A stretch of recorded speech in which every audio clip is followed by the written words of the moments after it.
Welcome. This is Radio Pras.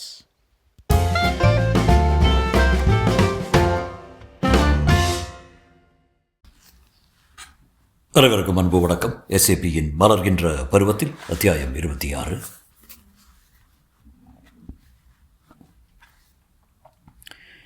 Boopathi வீட்டு கேட்டில் நுழைந்த பரதனால் தன்னை நோக்கி திமிதுமு என்று ஓடி வரும் ஆளை முதலில் அடையாளம் கண்டுகொள்ள முடியாமல் போனதற்கு போர்ட்டிகோ விளக்கால் கண்களுக்கு ஏற்பட்ட கூச்சம் ஒரு காரணம். பரதன் நின்றான்.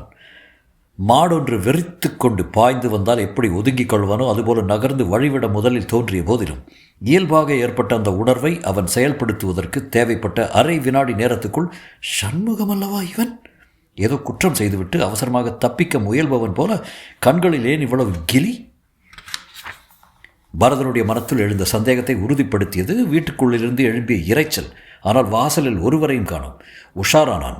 கால்பந்தாட்ட விளையாட்டில் பந்து நெருங்கி வரும்போது அதை தடுப்பதற்கு ஆயத்தமாகும் கோல் கீப்பரை போல் அவனை அறியாமலே அவன் கண்கள் கூர்மையாயின. ஓடி வந்த சண்முகத்தின் வேகம் பரதனை கண்டதும் சற்றென்று குறைந்தது. முதலில் வரவேற்பு ஹால், அடுத்து வாசல், கொஞ்சம் தோட்டம், பிறகு கேட்.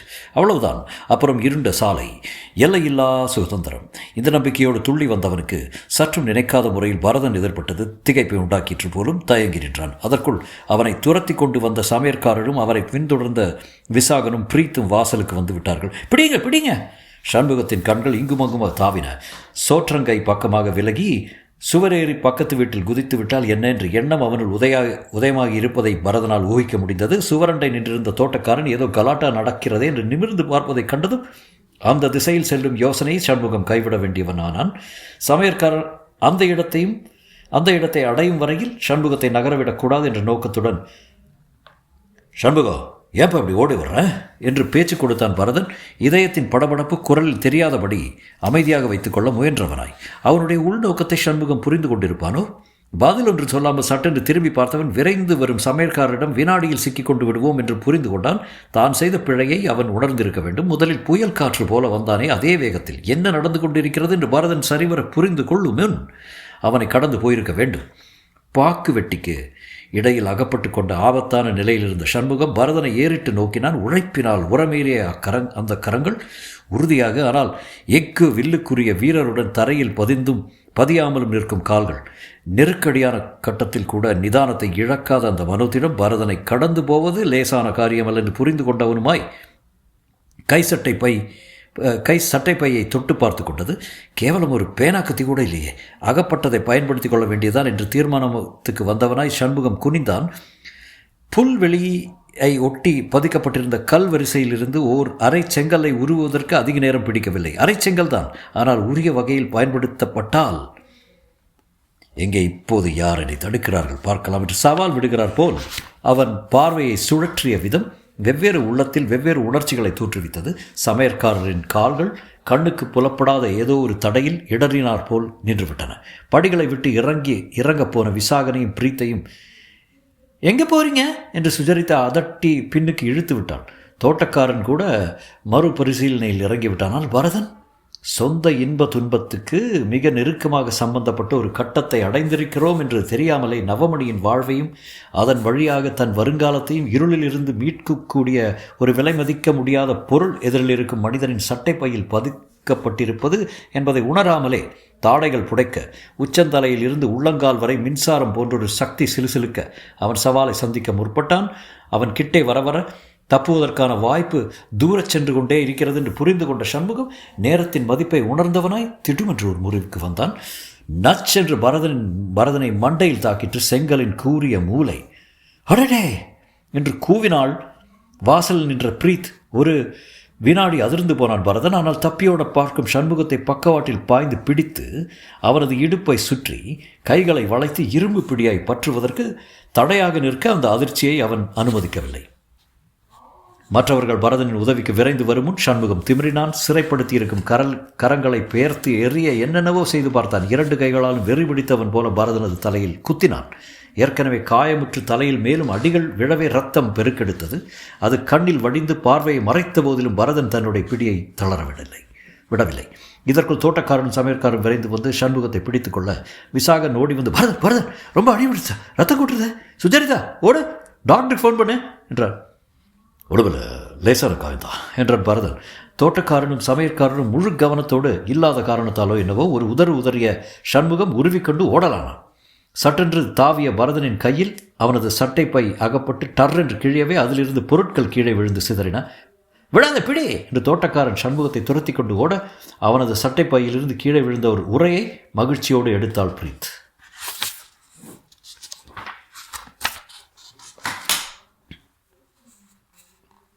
கடிதத்தை சண்முகத்திலிருந்து மீட்டது கூட பெரிதில்லை பரதன். இந்த பிரீத் கிட்ட இருந்து வாங்கிறது தான் ரொம்ப கஷ்டமாக இருக்கும் போல இருக்கிறது குறைப்பட்டு கொண்டான் விசாகன். சோஃபாவில் சற்று சாய்ந்தாற்போல் உட்கார்ந்திருந்த பரதன் பிரீத்தை பார்த்து புன்னகை செய்தபடி, ஒரே பர்சுக்குள்ளே வச்சு பர்ஸை டம்ப பைக்குள்ளே பத்திரப்படுத்தி அந்த கையிலேயே வைத்து கொண்டிருந்தால் கடிதம் எப்படி உங்கள்கிட்ட வர முடியும் என்றான்.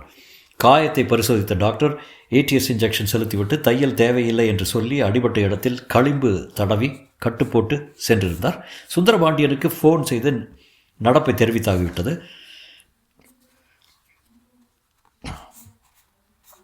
சண்முகத்தை போல் என்னையும் ஏமாளின்னு நினச்சிங்களா?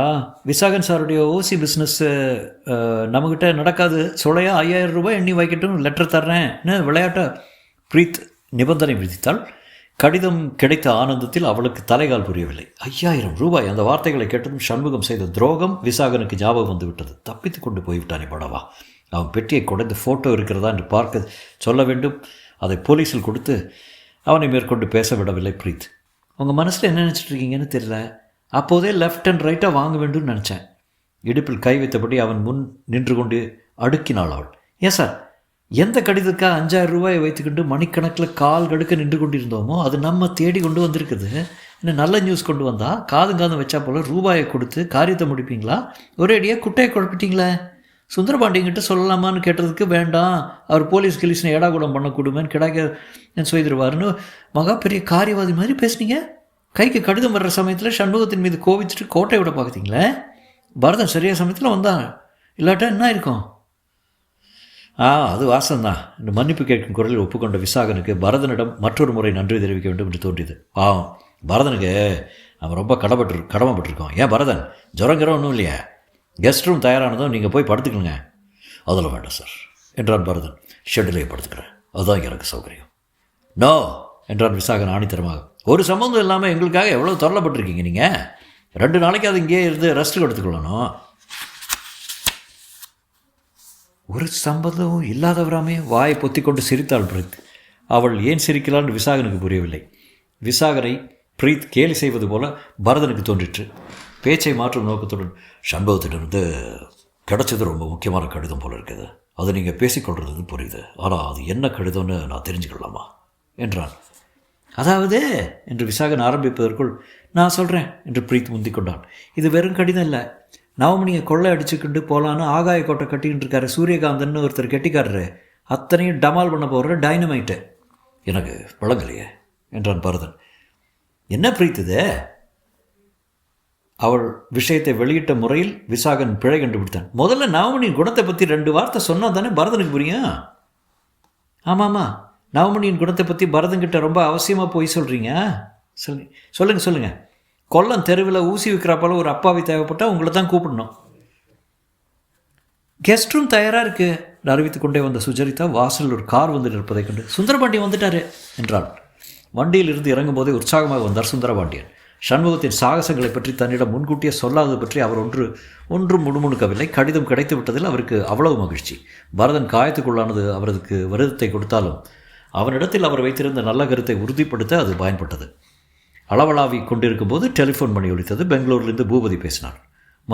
மறுநாள் காலை புறப்படவிருக்கிறாராம். தொடர்ந்து, நிச்சயதார்த்துக்கு நாள் பார்த்தாச்சா என்று விசாரித்தார். பதில் சொல்ல முடியாமல் திணறிய விசாகன் ரிசீவரின் வாயை கையால் மூடிக்கொண்டு சுந்தரபாண்டியனிடம் தனிந்த குரலில், நிச்சயதார்த்துக்கு நாள் 10 ஆயிடுச்சான்னு கேட்குறாரே என்றான். சுந்தரபாண்டியன் எழுந்தார். விசாகன், அங்கிள் இங்கே தான் இருக்கார், உங்களோட பேசணுமா என்று ரிசீவரை அவரிடம் கொடுத்து விட்டு முகத்தில் அரும்பிய வேர்வையை துடைத்து கொண்டான். சுந்தரபாண்டியன், யாரே பூபதியா என்றார் உரிமையோடு. உன்னைத்தான் எதிர்பார்த்துட்டு இருக்கேன். ஓஹோ, அப்படின்னா நாளைக்கு 12 மணிக்கெல்லாம் வந்துடுவேல? அதுக்கப்புறமே நிச்சயதார்த்துக்கு நாள் பார்த்துக்கொண்டா போச்சு. என்ன வழக்கமாக வருவாரே சாஸ்திரிகளை, அவர் வெளியூர் போயிருக்காராம். சுந்தரபாண்டியன் விசாகனை பார்த்து கண் சிமிட்ட அவர் மற்றவர்களை நோக்கி பொருட்சிறையுடன் சிரித்தான். அவர் தொடர்ந்தார், நீ தான் வந்து விடுறிய, சாவகாசமாக பேசிக்கலாம். மறுபடியும் சோஃபாவில் உட்கார்ந்தபடி நவமணி என்ன செஞ்சிட்ருக்கா என்றார் சுந்தரபாண்டியன். துணுக்குற்றாள் பிரீத்.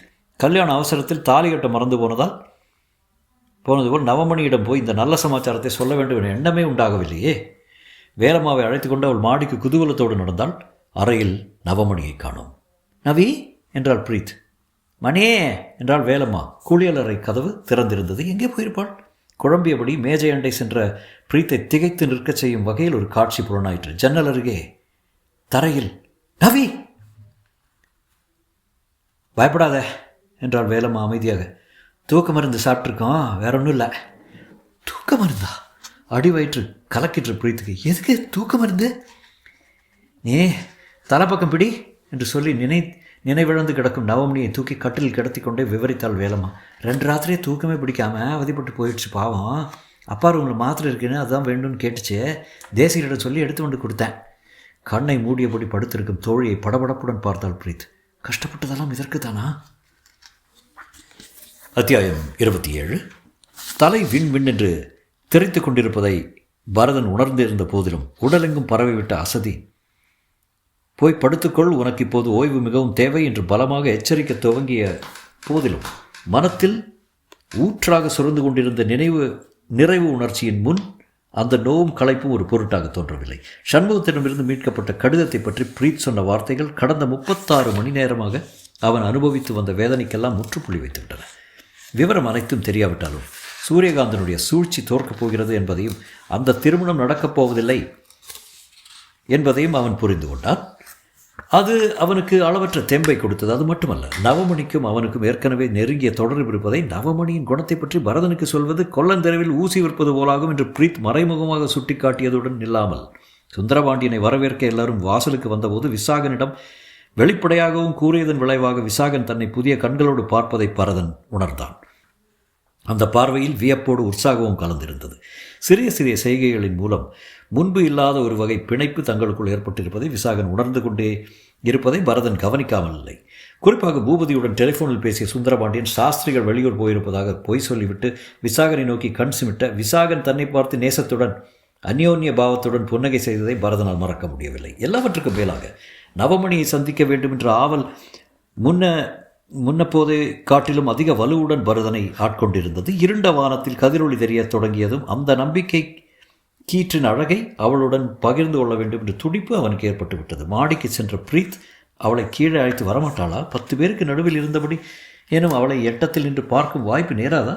உள்ள மேங்க சுந்தரபாண்டியனும் விசாகனும் நடத்தி கொண்டிருந்த உரையாடலை சரிவர காதில் வாங்கி கொள்ளாமலேயே அவன் உற்று கவனிப்பவன் போல நடித்து சமாளித்துக் கொண்டிருந்தான். விதிர்விருத்து போன பிரீத் நினைவிழந்து கிடப்பவளை மணிக்கட்டை பிடித்து நாடி பார்த்தாள். பிரீத், உன் கைவிரல்கள் விடவிடவென்று நடுங்கிக் கொண்டிருக்கும்போது நவமணி நாடி துடிப்பு உனக்கே இங்கே புலப்பட போகிறது. அவள் மார்பில் காது வைத்து கவனிக்க முயற்சி செய்கிறாயா? திக் திக்கென்று அடித்துக்கொள்ளும் உன் நெஞ்சின் இறைச்சலை உன் செவிகளை முழுக்க அடைத்துக் கொண்டிருக்கும் போது அவளது இதய ஓசை உனக்கு எப்படி கேட்கப் போகிறது? மணியை தூங்க விடு பிரீத், தொந்தரவு பண்ணாத, விளக்க அணைச்சிட்டு வா போலாம் என்றாள் வேலம்மா. 1-2 உட்கொண்டால் சில மணி நேர ஓய்வை தரக்கூடிய தூக்க மாத்திரைக்கு அளவுக்கு மேல் விழுங்கிவிட்டால் முடிவில்லாத உறக்கத்தை கொடுத்து விடக்கூடிய பயங்கர சக்தி உண்டு என்பதை அறியவில்லை வேலம்மா. அவளை கோபித்துக் கொண்டு என்ன பயன்? கண்ணிமைக்கு நேரத்துக்குள் பிரீத்தின் மனம் எங்கெங்கோ போய் வந்துவிட்டது. ஹலோ டாக்டரா, சீக்கிரம் வாருங்கள் ப்ளீஸ். நவமணி தூக்க மருந்து சாப்பிட்டு மயக்கமாக கிடைக்கிறாள். தற்கொலை முயற்சியா? சாரி, மன்னித்துக் கொள்ளுங்கள், என்னால் வர இயலாது. ஒரு வினாடி கூட தாமதிக்காமல் ஜிஹெச்சுக்கு கொண்டு போவது நல்லது. Casualty ward, stomach pump. Velamma, சீக்கிரம் போய் அவங்களையெல்லாம் வர சொல் என்றாள் பிரீத். எதுக்கு பிரீத்து? நிற்காதே, ஓடு. சுந்தரபாண்டியன், விசாகன், பரதன் எல்லாரையும் கூட்டியோ போய். கவலை செறிந்த அவளது கட்டளை நோக்கத்தை புரிந்து கொள்ளும் தெளிவு வேலம்மாவுக்கு இல்லாவிட்டாலும் குரல் துணித்த அவசரம் அவளுக்கு புலப்படாமல் இல்லை. நவமணியை ஒரு தரம் பார்த்துவிட்டு கீழே ஓடினாள். கலங்கும் கண்களோடு நவமணியை நோக்கினாள் பிரீத். அவளும் வேலம்மாவும் தூக்கி கட்டிலில் எப்படி கிடத்தினார்களோ அதே நிலையில் நவமணி படுத்திருந்தால். முகம் வெளிரி போயிருந்தது. அழகிய அதரங்கள் சற்றே விலகி இருந்தன. மூச்சு மிக சன்னமாக வந்து கொண்டிருப்பது என்பது சற்றே உயர்ந்து தாழும் நெஞ்சிலிருந்து தெரிந்தது. பிரீத் தன்னைத்தானே தேற்றிக்கொள்ள யத்தனித்தாள். உயிரை மாய்த்து கொள்வது என்று முடிவு செய்ய நவமணிக்கு பைத்தியமா என்ன? அப்படியெல்லாம் ஒன்றும் இருக்காது. தூக்கம் பிடிக்காமல் அவதிப்பட்டிருக்கிறாள். மனச்சோர்வும் உடல் சோர்வும் அவளை பிடித்து வாட்டியிருக்கின்றன. சில மணி நேரத்துக்காவது அவற்றிலிருந்து விடுதலை பெற நிம்மதியை தூங்கலாம் என்ற நோக்கத்தோடு ஒரு தூக்கு மாத்திரை சாப்பிட்டிருக்கிறாள். அயர்ந்து உறங்கிவிட்டாள். அதே சமயம் சந்தேகத்தின் குரலை பிரீத்தால் அடக்க முடியவில்லை. காரணமில்லாமல் வாழ்க்கையை முடித்துக்கொள்ள பார்ப்பது பைத்தியக்காரத்தனமாக இருக்கலாம். ஆனால் நவமணியே ஒரு பைத்தியம் தானே. பிரீத் பொறுமினாள். சுலபமாக செய்யக்கூடியதெல்லாம் நவமணிக்கு பெரிய சிக்கலாக தோற்றமளிக்கும் மற்றவர்களுக்கு சாத்தியமில்லாத அசட்டு செயல்கள் அவளுக்கு வெகு சுலபத்தில் கை வந்துவிடும். இருப்பு கொள்ளாமல் கட்டிலுக்கும் வாசலுக்குமாய் நடந்தபடி கடியாரத்தின் ஒரு டிக்கொலிக்கும் மறு டிக்கொலி ஓசைக்கும் இடையில் உள்ள நொடிப்பொழுது ஒவ்வொன்றும் ஒரு நீண்ட வருடமாக நீள மற்றவர்களின் வரவுக்காக காத்திருந்த பிரீத்தின் மனம் ஆத்திரத்துடன் முணுமுணுத்தது. நவி, ஏண்டி இப்படி அவசரப்பட்ட? அநேகமாக நாங்கள் எல்லாருமே உன் விருப்பத்துக்கு பூர்த்தி செய்து வைக்கிறதுல குறியாக இருந்தவங்க தானே. உனக்கு விருப்பம் இல்லாத கல்யாணத்தை நடக்க விடுவோமா? இதோ இருக்கிறது பார், இந்த கடிதம். சூரியகாந்தனுக்கு எழுதிய கடிதம். அதை பூபதியிடம் காட்ட வேண்டியது தான் தாமதம். மந்திரக்கோள் மாதிரி வேலை செய்ய ஆரம்பிச்சிடும். அதுக்குள்ளே அவசரப்பட்டு விட்டிய. ஏண்டி நவி, வாழ்க்கை என்பது என்ன அவ்வளோ அற்பமான பொருளா நீ நினைத்த உடனே கிள்ளி எறிவதற்கு? உன் உயிர் உனக்கு மட்டும் சொந்தமானது இல்லடி. அதில் எனக்கும் பாத்தியதை உண்டு. அதை போக்கிக்கொள்ள உனக்கு உரிமை எது? நவமணி உயிருக்கு ஆபத்து நேருமானால் அதை நினைத்து பார்க்கும்போதே அவளுக்கு உடம்பெல்லாம் வியர்த்தது. பிரீத்தின் வாழ்க்கையில் பிறகு சுவை இருக்காது, அர்த்தம் இருக்காது. நவமணி இல்லாமல் ஒரு உலகம் இருக்க முடியுமா? பிரீத்தால் நம்ப முடியவில்லை. அப்படியே இருந்தாலும் அதில் சூரியன் உதிக்காது, பறவைகள் பாடாது, குழந்தைகள் சிரிக்காது. நவி நவி கிளம்பிட்டுவேன் என்று கைத்தடியை எடுத்துக்கொண்டு எழுந்தார் சுந்தரபாண்டியன்.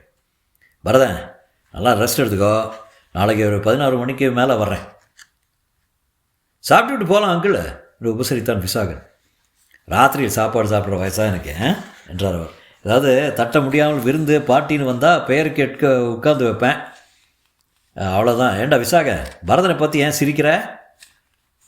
உங்கள் வயதை பற்றி சொல்கிறீங்களே. பிரீத்தி இப்போது இங்கே இருந்தால் சரியானபடி உங்களுக்கு பதில் கொடுத்துருப்பான்னு தோணுச்சு. வேற ஒன்றும் இல்லை.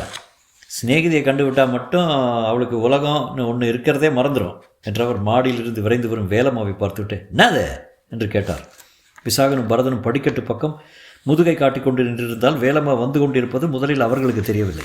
சுந்தரபாண்டியனுடைய கேள்வியை செவியுற்றதும் திரும்பி நோக்கினார்கள். வேலம்மாவுக்கு மூச்சு வாங்கிட்டு, சீக்கிரம் வாங்க பிரீத்து, உங்களையெல்லாம் உடனே கூட்டி வர சொல்கிறது என்று கலவரம் சொரிந்த குரல். ஏன் வேலம்மா, என்ன நடந்தது? விசாகன் வினவினான்.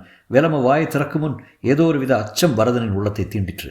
நவமணிக்கு ஆபத்து எழுந்திருக்கக்கூடும் என்று உள்ளுணர்வு அறிவிக்க ஒரே எட்டில் அத்தனை படிகளையும் கடந்து விடக்கூடிய ஒரு வேகம் தனக்குள் உதிப்பதை அவன் உணர்ந்தான். மணியே, தூக்க மருந்து சாப்பிட்ருக்கும் போல இருக்கே, அயர்ந்து தூங்கிக்கிட்டு இருக்கே. தூக்க மருந்தா? தாக்குண்டவர்கள் போல அப்படியே நின்ற மூவரும் ஒருவரை ஒருவர் பார்த்து கொண்ட பார்வை எதிர்பாராத செய்தியின் முழு பொருளும் அவர்களுக்கு நொடியில் புலப்பட்டு விட்டது.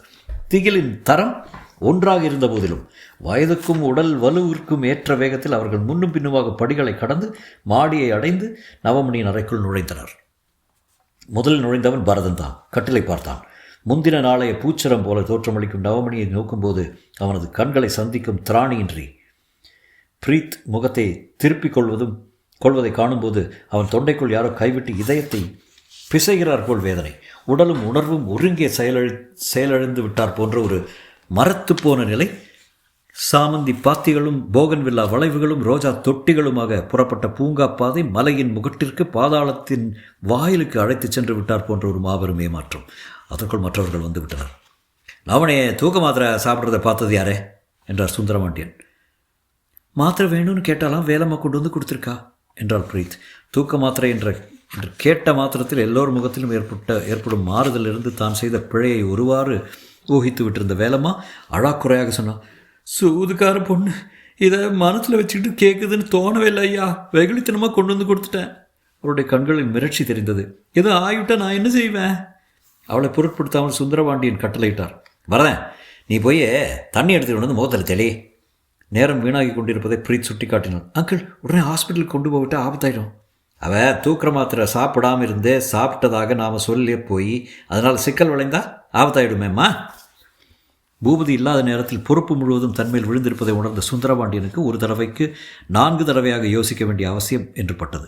நவமணிக்கு அவசரமாக வைத்தியம் செய்வது முக்கியம்தான். அதே சமயம் பூபதியின் பெண் தூக்க மாத்திரை சாப்பிட்டாலாம், ஜிஹெச்சுக்கு கொண்டு போனார்களாம் என்று வதந்தி பரவுவதற்கு இடம் கொடுக்கவும் அவருக்கு விருப்பமில்லை.